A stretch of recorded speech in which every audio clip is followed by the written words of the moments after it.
Karibu sana kunako tetesi za soka barani Ulaya, leo ikiwa ni siku ya 13 ya mwezi wa kwanza mwaka 2026. Karibu sana tufahamishane nini ambacho kimejiri huko kunako tetesi za soka Ulaya siku hii ya Jumanne, ambapo kubwa zaidi ni kwamba Manchester City kumnunua kiungo wa kati wa Nottingham Forest. Ni yupi huyo? Karibu sana. Hii ni Talent Media na mimi ni Ali Swaleh Mshana. Karibu sana.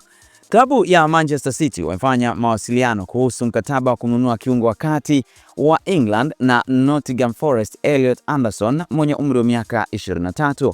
Lakini klabu ya Bayern Munich hawajakata tamaa katika kumsajili beki wa Crystal Palace na England Marc Guéhi mwenye umri wa miaka 25, huko Manchester City na Liverpool pia wakiwa mbioni. Lakini Roma wamekubali mkataba wa mkopo na chaguo la kumnunua forward wa Aston Villa na Uholanzi Daniel Malen mwenye umri wa miaka 26 kwa euro milioni 28.5. Lakini Atletico Madrid wanatafakari kuhusu ofa ya euro milioni 35 kutoka Manchester United ili kumsajili mchezaji wa Uhispania Marco mwenye umri wa miaka 30. Sasa kwengineko, kiungo wakati wa Manchester City na Ureno Bernardo Silva mwenye umri wa miaka 31 amehusishwa na uhamisho wa Como majira ya joto.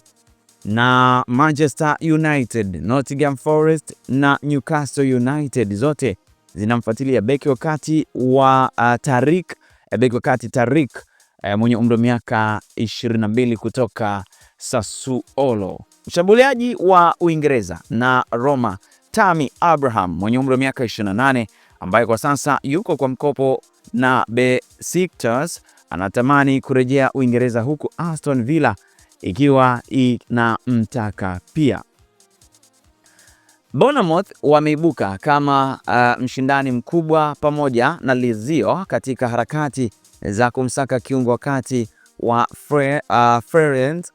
Ferenc na Hungary Alex Toth mwenye umri wa miaka 20.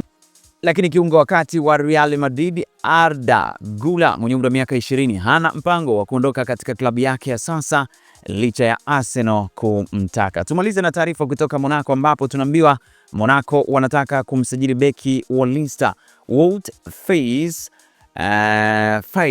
Beki huyo wakati wa Ubelgiji mwenye umri wa miaka 27 alijiunga na Foxes kutoka ligi kuu ya Ufaransa mwaka 2022. Hadi kufikia hapo natamatisha tetesi za soka barani Ulaya. Mimi ni Ali Swaleh Mshana na hii ni Talent Media. Bye bye.